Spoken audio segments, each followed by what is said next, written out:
So I just finished drilling holes in that 10-pound block of wax.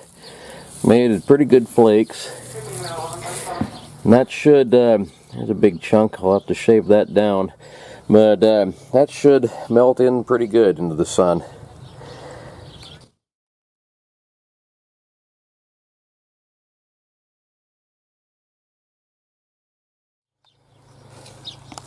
So what I have here is I have a piece of plywood with 2x4s nailed to the sides and some black plastic to help collect the heat from the sun and to keep the wax from soaking into the wood.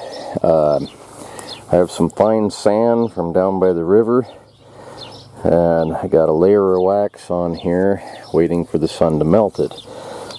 As it's melting, I'll take this thing and mix it in and keep adding wax until it looks evenly wet all the way around. And the wetness will be the wax. And once everything looks wet, there's no dry spots. Because I'm doing it in the sun, I'll have to wait until the sun goes down and it starts to cool off for the day, and keep mixing it until it's cool enough that the wax isn't going to melt and make it into a big hard clump.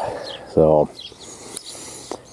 anyway, that's all you do really. Just keep mixing in wax until it all looks evenly wet.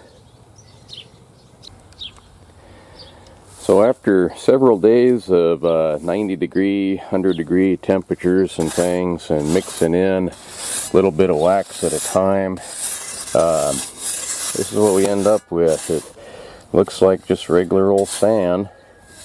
It's got some clumps in it, but they break up real easy. As I was doing this, some of this was pretty hard clumps because I let it sit too long as it cooled off during the end of the day.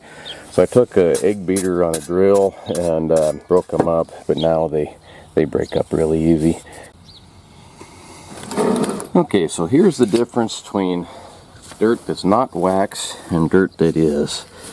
If you put a little bit into that pot there, the water just soaks right into it. Take some of this that's waxed, the water will just sit right on top of it. Just like that. And that's good because if you dome it just a little bit over your trap pan, it'll run off without freezing down and making your trap knot work.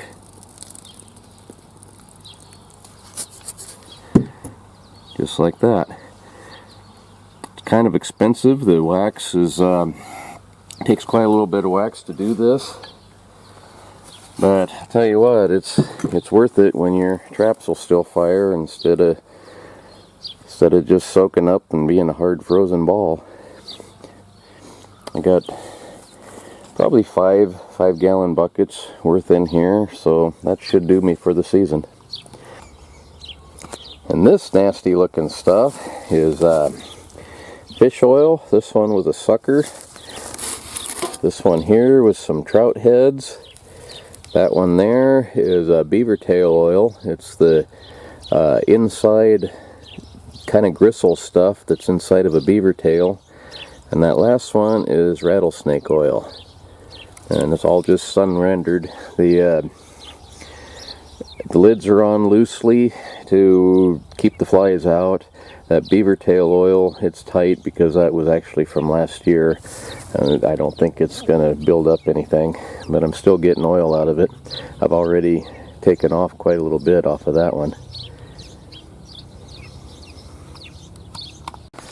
So here it is. Today is July 12th.